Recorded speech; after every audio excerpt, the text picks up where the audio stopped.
Livro de Atos, capítulo 2.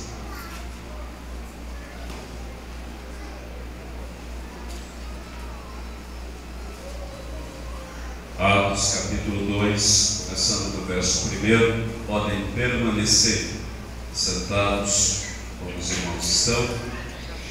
E reverentemente faremos a leitura do texto sagrado que diz, começando do verso 1. Ao chegar o dia de Pentecostes, todos estavam reunidos no mesmo lugar. De repente veio do céu um som, como de um vento impetuoso, e encheu toda a casa onde estavam sentados. E apareceram as línguas como de fogo distribuídas entre eles, e sobre cada uma pousou uma. Todos ficaram cheios do Espírito Santo e começaram a falar em outras línguas, conforme o Espírito lhes concedia que falassem. Estavam em Jerusalém judeus piedosos de todas as nações que há debaixo do céu. Quando o som foi ouvido, a multidão se aglomerou.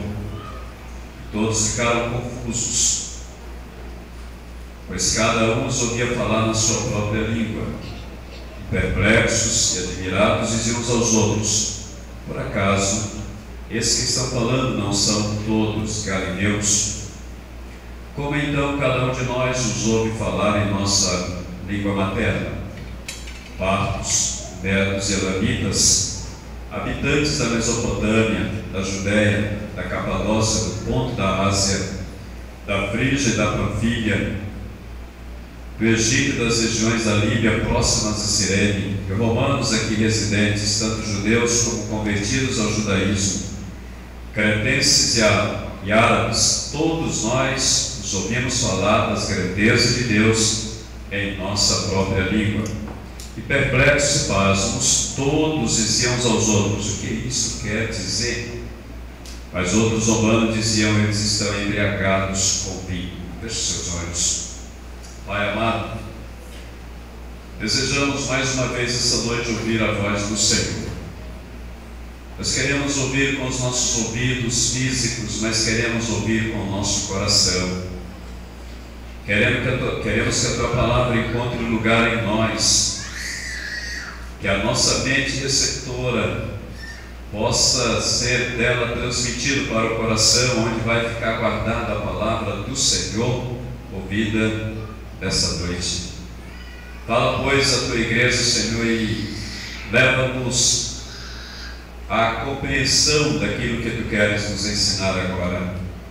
Fala, porque nós, os Teus servos, estamos prontos e desejosos de Te ouvir, em nome de Jesus. Amém. Meus amados, esse é um texto interessante, não muito simples para alguns, até porque nós inventamos muitas vezes de complicar a Bíblia. Nós temos um dom natural, não é de Deus, é verdade, mas um dom que nós recebemos, não sei de que lugar, de complicar as coisas que não são tão complicadas. E esse é um dos textos. Como nós estamos falando sobre preservando o crescimento em Cristo, eu penso que é preciso preservar o crescimento em Cristo, levando em consideração que nós precisamos urgentemente de um grande avivamento. E precisamos, sem dúvida alguma, de um avivamento verdadeiro. Não apenas do seu tamanho, mas nós precisamos de um avivamento verdadeiro. E como eu estou falando à igreja desde sexta-feira sobre o tema preservando o crescimento em Cristo, falamos sobre os pilares da igreja, falamos sobre a visão da igreja, falamos sobre o tratamento que o Senhor faz de restaurar vidas hoje pela manhã, o uso dos profetas dele. Agora quero falar com os irmãos sobre a necessidade de um verdadeiro avivamento para a igreja nesse tempo. E quando eu leio a palavra de Deus nesse texto, de forma particular, é um texto interessantíssimo, que nós olhamos, lemos, e algumas coisas ficam meio confusas na mente de alguns. Tem sido um texto tremendamente mal utilizado pela igreja ao longo do tempo. Abusam da mal utilização dele, falam bobagens em cima de bobagens nesse texto, e esquecem de falar exatamente aquilo que o texto diz, sem precisar de nenhum subterfúgio, sem precisar de nenhuma esperteza sem precisar de sermos teólogos profundos para simplesmente ler o texto e entender o texto, aquilo que ele está dizendo. Se você observar, quando nós falamos, a história nos revela acerca dos grandes avivamentos que aconteceram, e todos esses grandes avivamentos, eles aconteceram mudando igrejas e mudando a comunidade onde a igreja está inserida. Se você fizer uma investigação precisa, cuidadosa, honesta, você vai verificar que todos os avivamentos, eles beneficiaram a igreja, eles transformaram a igreja, mas eles transformaram a redondeza, isto é, as igrejas da região, transformaram a comunidade onde a igreja estava inserida. Eu desafio os irmãos a fazerem esse levantamento, a fazerem essa busca, a fazerem essa investigação, se isso de fato não aconteceu.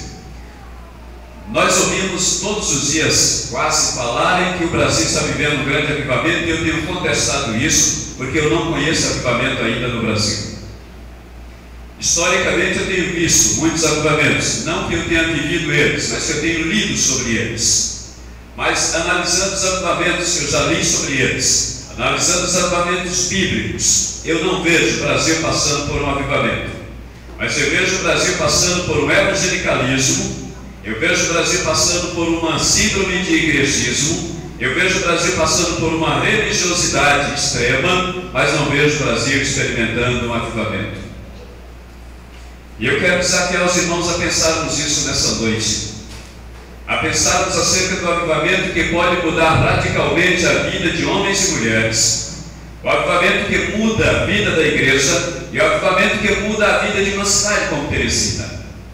E que não precisa começar numa grande igreja de Teresina, mas precisa começar na vida de homens e mulheres de Deus, que se submetem à vontade de Deus, para serem transformados por Deus e serem apenas, nada mais do que servos e instrumentos de Deus. Só isso. Mas o texto nos ensina, e nele eu quero aprender junto com os irmãos essa noite por alguns minutos. Eu prometo que não me demora, eu sinto sono geralmente meia-noite, e antes de sono eu termino geralmente a mensagem. Então prometo aos irmãos que antes de sentir sono eu paro, tá? Não sai ninguém, apenas uma brincadeira. O verdadeiro avivamento, ele tem um endereço certo na sua origem. Veja só o que diz o verso 1. Ao chegar o dia de Pentecostes, se você fechou a sua Bíblia, pede a Deus e abre novamente e acompanhe o texto. Ao chegar o dia de Pentecostes, todos estavam reunidos no mesmo lugar. De repente veio de onde? Está aí na sua Bíblia. De onde veio? Veio do céu. Não veio da ideia de um homem, não veio da cabeça de um homem, não veio de uma reunião que os homens fizeram. A palavra de Deus está dizendo que de repente veio do céu um som. De onde vem o verdadeiro avivamento? Do céu.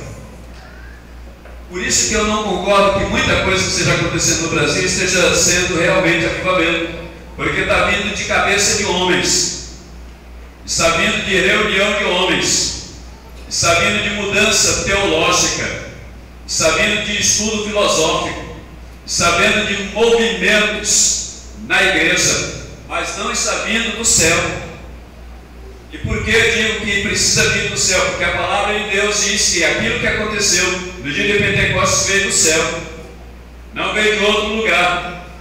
O povo estava reunido. Quando você lê capítulo 1 de Atos, é uma das cenas que eu particularmente gostaria de ter assistido. Lindíssima cena. Jesus está subindo, ele está ascendendo aos céus, ele está indo para o céu, e os discípulos estão ali, os apóstolos estão ali olhando, estão observando aquela cena maravilhosa, lá em Atos capítulo 1. E a palavra é mais ou menos como se eles estavam de cara para cima, mas isso não é pejorativo, eles estavam olhando para cima, e eles viam Jesus indo, e o texto diz que Jesus estava indo, e o Espírito Santo, ele ia vir para estar para sempre com a igreja, que é promessa, que já a Bíblia nos relata sobre essa promessa, e iria acontecer.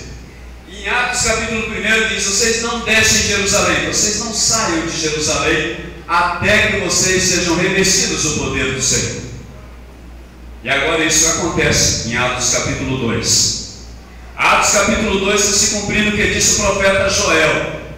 E ele diz exatamente o que está acontecendo aqui. Se você ler o profeta Joel, lá no capítulo 2 de Joel, você vai ver exatamente o que está acontecendo aqui.